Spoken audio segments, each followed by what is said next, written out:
Il est 19h, bonsoir à tous. À la une de l'actualité de ce lundi. Politique en visite officielle en Algérie, le président de la Cour constitutionnelle d'Angola a été reçu aujourd'hui par le chef de l'État. Les détails de la rencontre dans cette édition.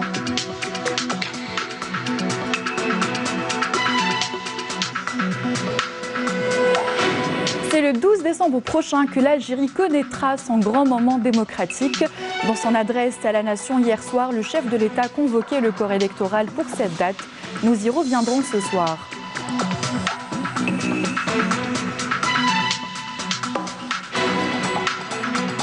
Énergie, l'Algérie projette de produire 15 000 MW d'électricité d'ici 2030, selon le ministre de l'Énergie en visite hier à la wilaya de Djidjel.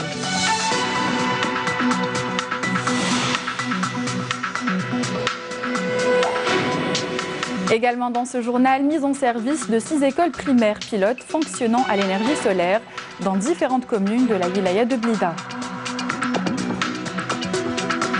Voilà pour les titres, bienvenue à tous. Le chef de l'État, Abdelkader Ben Salah, a reçu aujourd'hui le président de la Cour constitutionnelle d'Angola, Manuel Miguel da Costa Aragao, également président en exercice de la Conférence des juridictions constitutionnelles africaines, effectue une visite officielle en Algérie. Lors de cette rencontre, qui s'est déroulée en présence du président du Conseil constitutionnel Kamel Fenich, le chef de l'État s'est félicité de l'intensité de la coopération entre les deux instances. Abdelkader Ben Salah a fait part de sa détermination à poursuivre cette coordination dans le cadre de l'instance continentale. Da Costa Aragao, exprimant sa gratitude pour l'accueil qui lui a été réservé, a précisé que cette visite lui avait permis de prendre connaissance de l'expérience acquise et des progrès accomplis par l'Algérie dans le domaine constitutionnel. Le chef de l'État, Abdelkader Ben Salah, a nommé aujourd'hui Abdelrahman Bouchahda, directeur général de l'Office algérien interprofessionnel des céréales.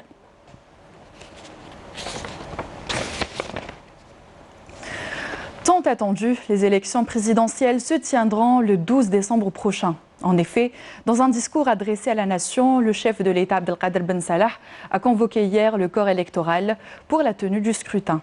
On fait le point avec Nesrine Ben Saïdi.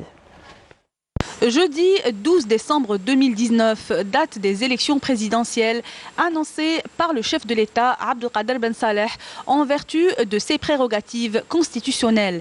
Le chef de l'État qui avait signé hier le décret pour la convocation du corps électoral a appelé les Algériens à contribuer collectivement le jour des élections à l'écriture de l'histoire de leur pays et au choix de leur nouveau président. والمواطنات إلى العمل يوم 12 ديسمبر لصناعة تاريخ بلادهم والمساهمة جماعيا في حسن اختيار رئيسهم الجديد وتسطير مستقبل بلادهم الواعد، المستقبل الذي حلم به الأجداد والآباء. Une avancée qui a été possible grâce à l'étroite collaboration entre les différentes institutions de l'État, a tenu à préciser le chef de l'État. إن هذه المكتسبات وهذا التطور الإيجابي لم يكن ليتحقق لولا التنسيق الواسع بين مختلف مؤسسات الدولة. وهنا أود أن أجدد التعبير عن مشاعر التقدير والعرفان لأفراد جيشنا الوطني الشعبي، خاصة بالذكر قيادته العليا على جهودها المستمرة والمخلصة حفاظا على النهج الدستوري والالتزام بمرافقة شعبنا في مسار التغيير بتغليل سبيل الحوار وتأكيد التمسك بالتوجه للانتخابات الرئاسية كهدف استراتيجي. Abdelkader Ben Salah a affirmé que toutes les conditions sont réunies pour garantir des élections en toute transparence, rappelant le rôle important que devra assurer l'autorité nationale indépendante des élections depuis la convocation du corps électoral jusqu'à l'annonce des résultats préliminaires. لقد أتاح هذا المسار إلى الوصول إلى توافق واسع حول الانتخابات الرئاسية وحول الضمانات القانونية والمؤسساتية الواجب توفيرها على أرض الواقع لضمان مصداقيتها. وقدمت الهيئة في هذا السياق أيضاً مقترحات تتعلق بتكييف نظامنا الانتخابي لكي تستجيب الانتخابات الرئاسية المقبلة لكافة الشروط والمعايير المطلوبة. إن إنشاء سلطة وطنية توكل لها مهام تنظيم الانتخابات بدءاً باستدعاء الهيئة الناخبة إلى غاية الإعلان عن نتائج الانتخابات يمثل استجابة ملموسة لتطلعات شعبنا الذي طالب بصفة سلمية بتغيير عميق لنظام الحكم. Abdelkader Ben Salah a affirmé que cette élection constituera une occasion sans précédent pour instaurer la confiance dans le pays et a exhorté les Algériens et Algériennes à se mobiliser pour faire de ce rendez-vous le point de départ du processus de renouveau de la nation. En bref, les lois organiques relatives au régime électoral et à l'autorité nationale indépendante des élections ont été promulguées au dernier journal officiel. Ces deux textes de loi destinés à encadrer le processus électoral ont été adoptés jeudi et vendredi par les deux chambres du Parlement. Le discours du chef de l'État, largement suivi, n'a pas manqué de susciter l'enthousiasme de nos concitoyens. اليوم استمعنا إلى قرار رئيس الدولة بالإسراع في تنظيم انتخابات رئاسية في 12 ديسمبر 2019 ومن بين أهم ما جاء في هذا الخطاب أنه تم إنشاء سلطة مستقلة لتنظيم والإشراف على الانتخابات. هذا أهم مطلب كان يطالب به الشعب من سنين، والشعب هو يطالب بأن الانتخابات تكون بمعزل عن الإدارة، بمعزل عن وزارة الداخلية. الآن هذا المطلب تحقق، وإنشاء سلطة مستقلة لتنظيم وتسيير والإشراف على الانتخابات. هذه الخطوات قد تصلنا إلى وضع النتائج المرجوة، يعني وحتى قضية ما طلعنا على قضية تعديلات في القوانين الانتخابات، يعني تعديلات تعكس مدى جدية القائمين على النظام الحالي على أنهم يعطوا رغبة للشعب، وهذه مطالب الشعب، لأن الشعب يبقى هو السلطة التي تعكس كل ما النتائج اللي تكون. يعني انتخاب الرئيس هذه كخطوة أولى ضرورية جدا، وهذه مطالب الشعب من الأول. الانتخابات الرئاسية هو الحل الوحيد والذي يرضي جميع الأطراف، وكذلك الانتخابات الرئاسية التي تتمنها المؤسسة العسكرية التي تعهدت بمرافقة الشعب الجزائري حتى تحقيق مطالبه. رانا فرحانين بالقرار تاع استدعاء الهيئة الناخبة، وحنا نرى بأن هذا هو الحل والمخرج اللي راهي تمر به البلاد، ونتمنى إن شاء الله نختاروا رئيس بديمقراطية اللي راهو يشرف جميع الجزائريين ويختاروه ويختار بأغلبية، ونطلبوا الهنا والأمن لبلادنا. خطاب رئيس الدولة دار اليوم، احنا ماذا بينا انتخابات وماذا بينا رئيس هالبلاد واستقرار، وماذا بينا الشعب ثاني يلاقي فوتي باسكو يليق الفوت باش نديروا رئيس ونسقموا هذه البلاد، ونشكروا الجيش اللي واقف مع الانتخابات. ستتسم بالنزاهة، كما ندعو المواطنين للمشاركة في هذه الانتخابات بقوة، لأنها ستكون تاريخية والأولى من نوعها في الجزائر من حيث النزاهة والشفافية. Des annonces qui suscitent l'approbation des représentants des notables de Metlili Chamba qui apportent leur soutien à la tenue des élections présidentielles ainsi qu'à l'institution militaire. فالوطن اليوم إخواني بحاجة إلى جميع أبنائه على اختلاف انتماءاتهم وتوجهاتهم، فالواجب يدعونا إلى الوقوف مع وطننا للخروج به إلى بر الأمان، ولا يتأتى ذلك إلا بالانتخابات الرئاسية في أقرب وقت ممكن. نحن أبناء مثليل الشعانبة نقف قلبا وقالبا وراء مؤسستنا العسكرية، ونتمن عاليا الجهود التي تقوم بها وجميع الأسلاك الأمنية. Ce communiqué de l'ARAV à présent, dans le cadre de leur mission de service public, les médias audiovisuels sont appelés à réserver un créneau à l'information juridique à travers des émissions pertinentes, en s'appuyant notamment sur le journal officiel, les délibérations des deux chambres du Parlement, les différentes lois promulguées ou à l'examen, ainsi que les textes d'application. L'autorité appelle les médias audiovisuels à accorder tout l'intérêt nécessaire à ces deux lois et à l'information juridique qui est à même de contrôler la consécration de l'État, de droits qui reposent essentiellement sur la connaissance par le citoyen de ses droits et devoirs.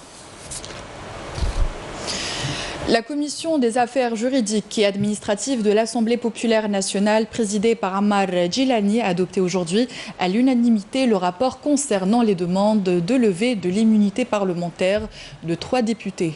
Ce rapport a été transmis au bureau de l'APN. La commission a également examiné la demande du ministre de la Justice et garde des Sceaux concernant le lever de l'immunité parlementaire d'un autre député. Les membres de la commission ont également étudié les dispositions législatives en relation avec ce dossier pour les joindre dans le rapport qui sera transmis ultérieurement selon les dispositions de l'article 72 du règlement intérieur de l'Assemblée populaire nationale. Le ministre des Affaires étrangères, Sabri Boukaddoum, a reçu aujourd'hui à Alger le secrétaire d'État au ministère des Affaires étrangères du Monténégro, Zoran Jankovic. Cette visite s'inscrit dans le cadre des consultations politiques régulières entre les deux pays.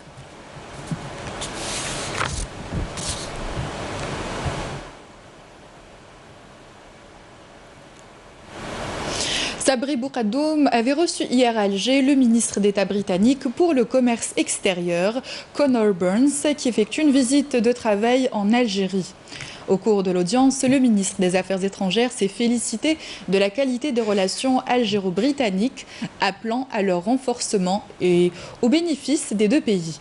Le ministre britannique a également fait part de sa conviction que l'Algérie jouera un rôle actif dans la réussite du sommet britanno-africain sur l'investissement prévu le 20 janvier 2020 à Londres. Le secrétaire d'État britannique au commerce international a également été reçu par la ministre de l'Industrie et des Mines. Lors de cet entretien, Jamila Tamazirt a rappelé les grandes lignes de la stratégie du gouvernement en matière de diversification de l'économie nationale, mettant l'accent sur le potentiel réel qui existe en matière de coopération industrielle entre les deux opérateurs des deux pays. De son côté, le responsable britannique a noté que l'Algérie est le deuxième pays qu'il visite après le Brésil dans le cadre de la mission qui lui est dévolue, à savoir renforcer le cadre de coopération avec des pays partenaires pour pallier aux conséquences du Brexit sur l'économie britannique. Il a également annoncé et rappelé la tenue à Londres le 20 janvier 2020 du Forum d'investissement africain et souhaite la participation de l'Algérie à cette manifestation économique. Dans le même contexte, Conor Burns a échangé avec le ministre du Commerce. Les deux parties ont examiné la coopération économique et le partenariat entre les deux pays ainsi que les moyens de leur renforcement. Djellab a réaffirmé que les sociétés britanniques étaient les bienvenues en Algérie pour investir dans tous les domaines. Le ministre a encouragé dans ce sens l'ouverture davantage de sociétés dans le cadre de la stratégie du gouvernement visant à préserver les équilibres de l'économie nationale et les réserves de change et de promouvoir le commerce algérien dans les marchés mondiaux et continentaux. Le ministre de l'Intérieur, des collectivités locales et de l'aménagement du territoire, Salah Eddine Dahmoun, a affirmé aujourd'hui à Alger que le 6e recensement général de la population et de l'habitat prévu en 2020 constituera un outil stratégique pour l'élaboration des politiques publiques futures et ce, dans l'objectif d'améliorer les conditions de vie du citoyen en définissant les lacunes et les besoins. Présidant à la première réunion de la Commission nationale de recensement général de la population et de l'habitat, en présence du ministre des Finances Mohamed Loukel et des secrétaires généraux de plusieurs départements ministériels, Salah Eddine Dahmoun, également président de la dite commission, a fait savoir que l'opération de recensement se veut un outil stratégique pour l'élaboration des politiques publiques futures. Il a souligné en outre l'importance d'assurer un suivi minutieux de toutes les questions inhérentes au recensement et de proposer les dispositions favorables à son aboutissement en veillant à garantir les moyens financiers, matériels et humains nécessaires à sa préparation et à son exécution et à l'exploitation de ses résultats. Du commerce, on passe à l'énergie. L'Algérie projette de produire 15 000 mégawatts d'électricité d'ici 2030, selon le ministre de l'Énergie, en visite hier à la wilaya de Jidjel. Les détails avec Naïma Chkchek. Lors de sa visite, le ministre de l'Énergie, Mohamed Arqab, a suivi des explications sur l'avancement des travaux de réalisation d'une centrale de 1400 MW dans cette zone industrielle de Bellara. Constatant un retard de 8 mois dans les travaux, il a exhorté les responsables de la réalisation, dont une société sud-coréenne, à remettre la première tranche du projet en mars 2020 et à le relier au réseau national. محطة مثل هذه اللي شفتوها في جيجل 48 شهر. Selon les critères mondiaux, une station comme celle-ci requiert 48 mois pour sa réalisation. Or, nous sommes dans une durée de 56 mois. D'accord, je comprends ce retard. Nous savons qu'il y a eu des difficultés, eu égard à la conjoncture que nous traversons. Mais soyez certains que les ingénieurs et les techniciens sont capables de réaliser d'autres centrales avec ces hautes technologies de cycle combiné. Cette station-ci permet d'économiser 30% de consommation de gaz. L'Algérie a besoin de 1500 MW d'électricité annuellement pour satisfaire la demande nationale. 30 centrales électriques avec des technologies évoluées sont pour cela en réalisation pour répondre à cette demande. 6 écoles primaires dotées d'équipements fonctionnant à l'énergie solaire ont été mis en place dans différentes communes de la wilaya de Blida. Une démarche qui vise à trouver une énergie alternative propre et renouvelable à moindre coût. Les détails avec Nesseline Mounsaïdi. Dans cette école primaire de Blida, on apprend à lire, à écrire et surtout à respecter l'environnement. L'établissement Mostafa Ben Boulaïd, le premier dans la région à avoir adopté le système de l'énergie solaire pour alimenter tout l'établissement en électricité. Cette école arrive à produire une quantité d'énergie de près de 4000 watts, suffisante pour couvrir les besoins de l'établissement en matière d'éclairage et de chauffage. C'est une permet d'avoir la lumière sans frais. Les énergies renouvelables sont des énergies propres qui ne génèrent pas de pollution et qui ne coûtent rien. Il y a plusieurs sources d'énergie comme l'énergie hydraulique et l'énergie solaire.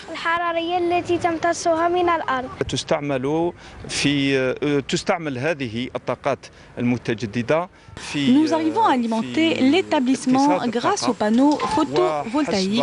Cela nous permet de réduire la facture de la consommation électrique. Ça nous permet aussi d'avoir une énergie propre et aussi ça va permettre d'inculquer aux enfants la culture du respect de l'environnement et celle des énergies propres.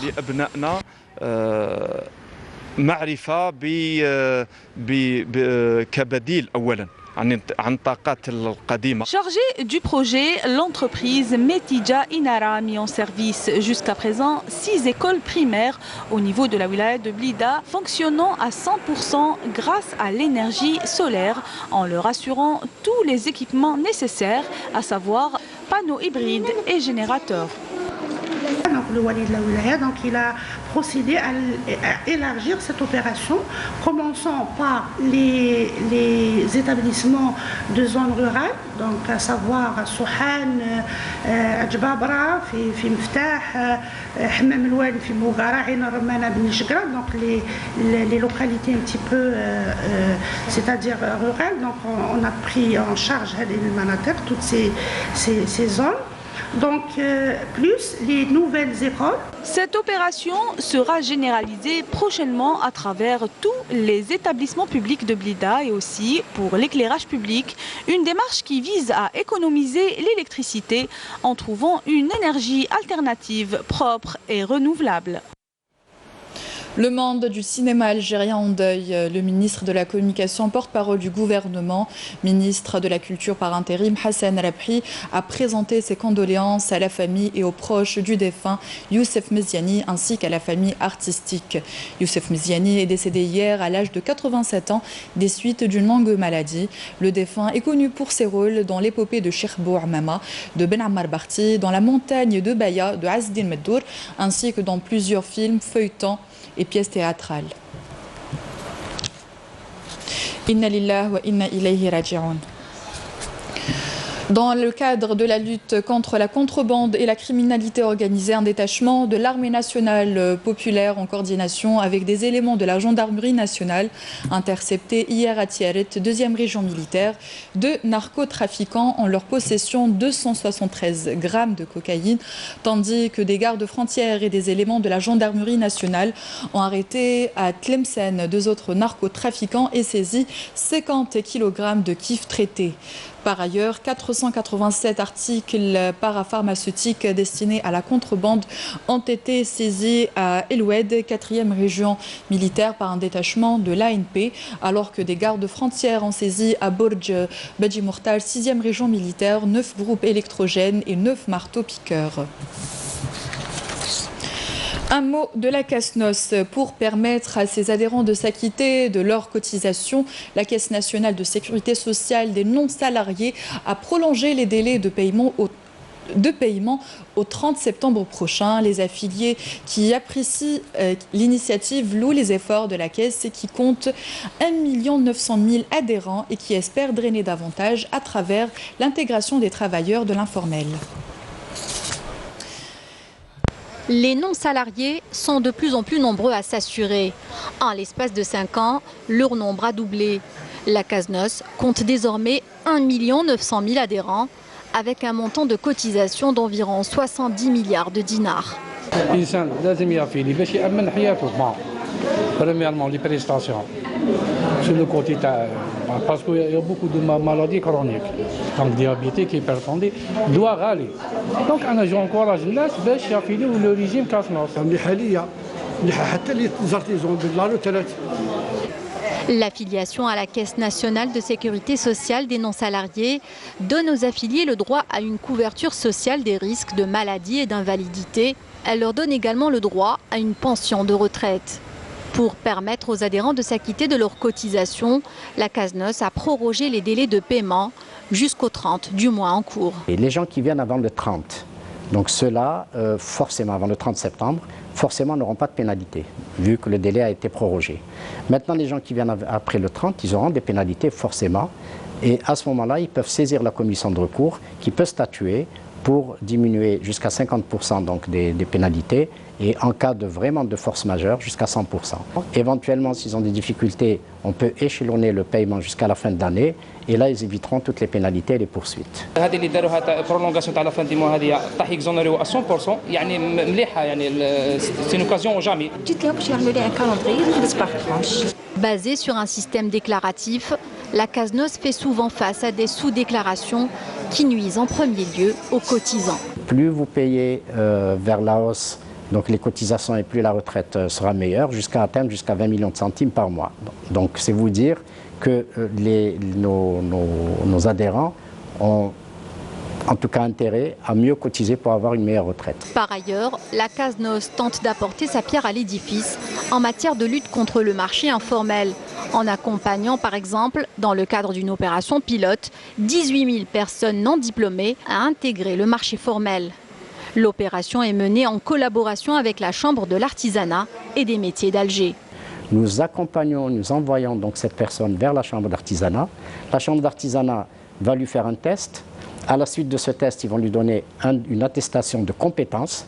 À partir de cela, donc, elle va avoir une carte d'artisan, donc une reconnaissance, une identité professionnelle. Et avec cela, donc, elle cotise et elle va avoir donc, la carte Chifa et la couverture sociale.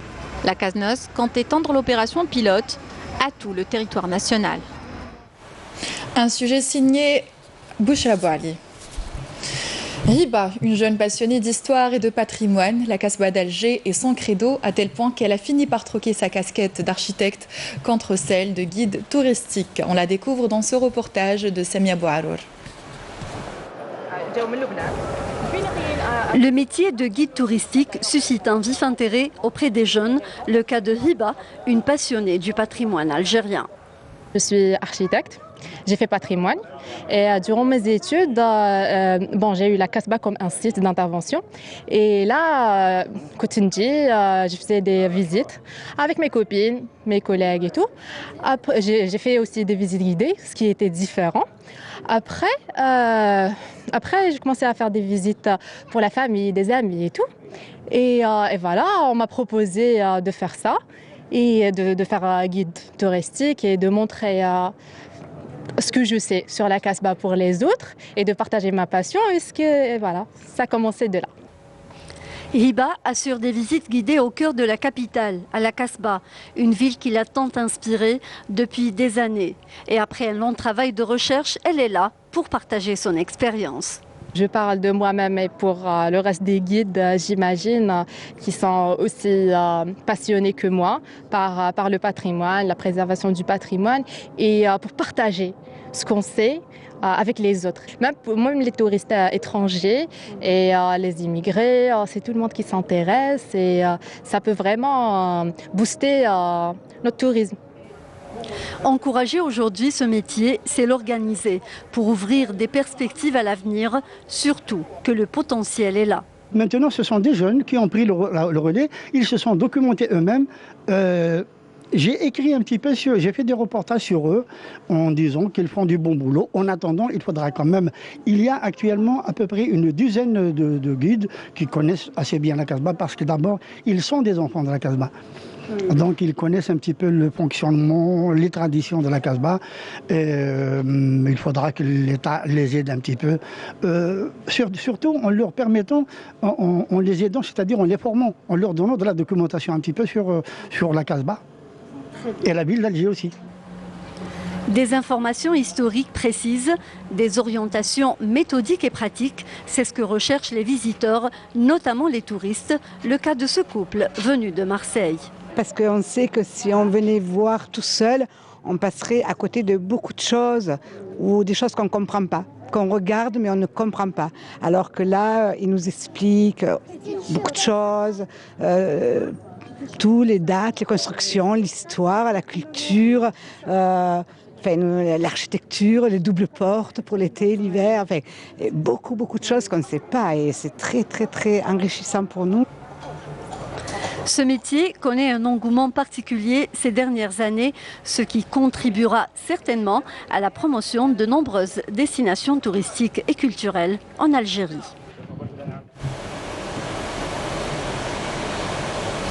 Le Paradou AC, deuxième représentant algérien en Coupe de la Confédération africaine de football, a dominé le club sportif sfaxien de Tunisie sur un score de 3-1 en 16e de finale aller, disputée hier soir au stade du 5 juillet à Alger.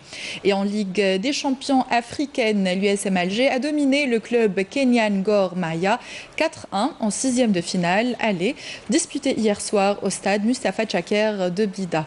On fait le point avec Sarah Drbel. Le champion d'Algérie en titre est toujours en vie et compte défendre crânement ses chances dans la plus prestigieuse compétition africaine des clubs, en l'occurrence la Champions League. L'USM Alger s'est imposé face à la formation kenyenne de Gor Mahia sur le score de 4-1 grâce à un doublé de Meftah et Bencha'a au stade de Mustafa Tchaker de Blida. Une victoire qui permet aux protégés de Dzeri de mettre déjà un pied dans la phase de poule. De son côté, Le Parado Athletic Club a fait une très bonne performance sur la pelouse du stade du 5 juillet, en battant les Tunisiens du club sportif sfaxien de 3-1. Signé Mouali, Rohab et Yousri, pour le compte des 16e de finale allée de la Coupe de la Confédération africaine. Malgré une mauvaise entame de saison au championnat et le manque d'expérience pour les camarades de Zangen. Les jeunes pakistes ont repris confiance grâce à un match exceptionnel face à une équipe coriace. Un bon début pour les représentants algériens dans ces compétitions africaines. Rappelons que les Canaries ont brillé et les Blues d'Adi sont revenus avec un bon résultat d'Égypte. Un rappel des titres avant de se quitter. Politique en visite officielle en Algérie, le président de la Cour constitutionnelle d'Angola a été reçu aujourd'hui par le chef de l'État.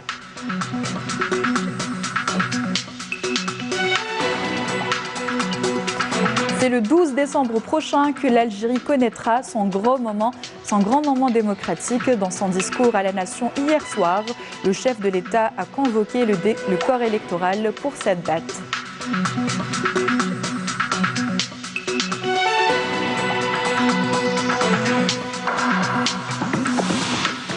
Énergie, l'Algérie projette de produire 15 000 MW d'électricité d'ici 2030, selon le ministre de l'Énergie, en visite hier à la wilaya de Djidji.